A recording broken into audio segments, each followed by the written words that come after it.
नमस्ते बच्चों, हिंदी व्याकरण विराम चिन्ह भाग 2 में आपका स्वागत है। पहले वीडियो में आप पूर्ण विराम, प्रश्नवाचक, अल्प विराम, अर्ध विराम के बारे में जानकारी प्राप्त किए हो और अभी बाकी विस्मय बोधक, उद्धरण, योजक, निर्देशक, कोष्टक आदि सबके बारे में देखेंगे। तो अभी पहले आपके सामने आता है उद्धरण चिन्ह। उद्धरण चिन्ह में आप एक हरे चिन्ह, दो हरे चिन्ह। एक हरे मतलब सिंगल इन्वर्टेड, दो हरे मतलब दो डबल इन्वर्टेड कॉमन, इसके बारे में आप जानकारी प्राप्त करेंगे। सिंगल इन्वर्टेड एक हरे चिन्ह उपनाम या स्थान का विशेष रूप के लिए दिखाने के लिए उपयोग किया जाता है, और दो हरे मतलब डबल इन्वर्टेड। अभी हम कुछ डायलॉग बोलते हैं, तो डायलॉग को यथा तथा प्रस्तुत करने के लिए दिखाया जाता है। उदाहरण के लिए यहाँ राजस्थान की राजधानी जयपुर। दयानंद सरस्वती ने कहा वेदों की ओर लौटो। राम ने कहा आज मैं पाठशाला विद्यालय नहीं जाऊंगा। इस तरह बताना। तो वही मैं बताई हूँ कि उद्धरण चिन्ह दो प्रकार के होते हैं, एक हरे, दो हरे। एक हरे का प्रयोग विशेष व्यक्ति, ग्रंथ, उपनाम आदि को प्रकट करने के लिए, और दोहरे का डायलॉग जैसा का तैसा उपयोग करने के लिए। तो यहाँ भी आपको एग्जाम्पल दिया गया है कि गोदान प्रेमचंद का प्रसिद्ध उपन्यास है। सुभाष चंद्र बोस ने कहा था दिल्ली चलो।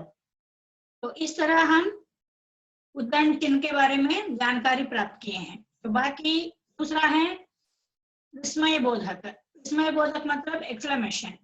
जब हम आश्चर्य प्रकट करते हैं, दुख व्यक्त करते हैं, या कभी शोक का उपयोग करते हैं, खुशी प्रकट करते हैं, तो उस समय इन सबका उपयोग किया जाता है। अरे इन दांतों में तो कीड़ा लगा है। तो हम यहाँ पर आश्चर्य, जब कीड़ा को दांत सड़ गए तो देखे तो वाह तुम तो बहुत अच्छा गाते हो, यहाँ पर आश्चर्य प्रकट किए हैं। जब वह व्यक्ति का प्रस्तुत बहुत ही सुंदर था, हे राम मेरी रक्षा करो, दुख के साथ है।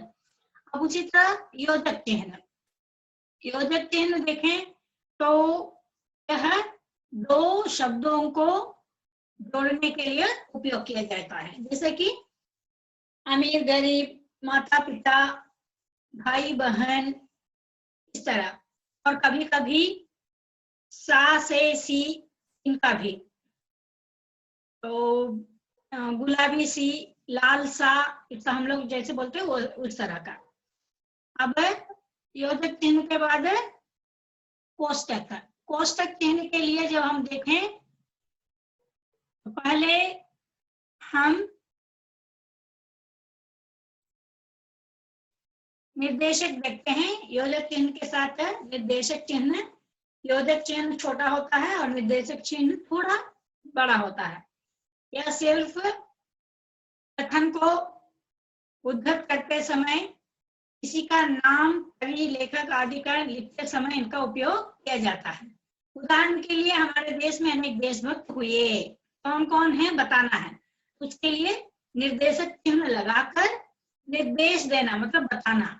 भगत सिंह, लक्ष्मीबाई, गांधी जी, इस तरह। उसी तरह अभी हम कुछ हमारे कोई भी हमें कुछ बताए हैं तो उसे दूसरों को बताना। माँ ने कहा बड़ों का आदर करना चाहिए, तो वहां माँ क्या कहा उसे बताने के लिए निर्देशक चिन्ह का उपयोग किया जाता है।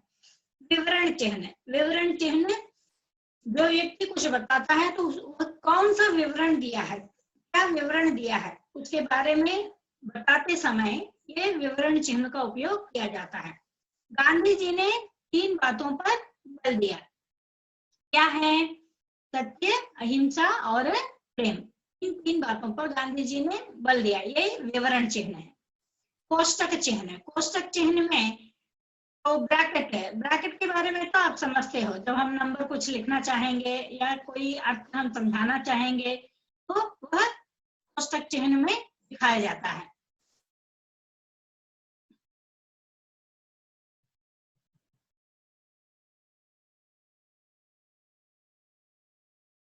तो यहाँ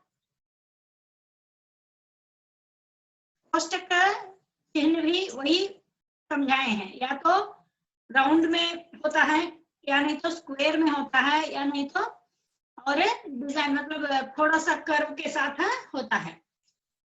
और नाटक में भावों को अभिव्यक्ति के लिए जब हम नाटक का कुछ प्रस्तुत करते हैं तो वह डायलॉग किस भाव को व्यक्त करने के लिए कहा गया है उसे हम ब्रैकेट में समझाते हैं। तो बाद में आता है आपको त्रुटि पूरक चिन्ह। त्रुटि पूरक चिन्ह उसे हम इंटू मार्क लगाकर दिखाते हैं। तो ये हंसपद या पाकपद भी इसे कहते हैं। उदाहरण के लिए देखिए, मैंने उनको बधाई लिख दिया है, लेकिन जब बधाई लिख दिया है तो किसके लिए बधाई लिख दिया है, कैसे लिख दिया है, समझ में नहीं आया। मैंने उनको बधाई पत्र लिख दिया है, तो क्या लिखा है, बधाई देते हुए पत्र लिखा है। और उसी तरह दूसरा एग्जाम्पल आप जब देखोगे, उदाहरण, मुहावरे का प्रयोग से सहज और सरस बन जाती है। क्या सहज और सरस बन जाती है पता नहीं, उसके लिए वहां एक शब्द छूट गया है, वही है भाषा। मुहावरों के प्रयोग से भाषा सहज और सरस बन जाती है। जब तक हम जो शब्द आप वहां पर नहीं लगाओ, मतलब अर्थ सहित शब्द नहीं लगाओगे, उस शब्द वाक्य का अर्थ ही नहीं रहेगा, वह अर्थहीन हो जाएगा। इस तरह हम इन विराम चिन्हों का उपयोग कर भाषा को और भी सुंदर बनाते हैं। जब तक विराम चिन्हों का प्रयोग ठीक ढंग से हम नहीं करेंगे, तब तक ये भाषा का प्रयोग, जो सुंदरता भाषा का प्रयोग में होती है, वह सुंदरता हम ला नहीं पाएंगे। तो आप इसे ध्यान से समझिएगा, पिछले वीडियो में दिया हुआ विराम चिन्ह और अभी का विराम चिन्ह, और उसे अच्छी तरह लिखकर याद कीजिएगा। सीटी के लिए आप उसे तैयार रखिएगा। धन्यवाद।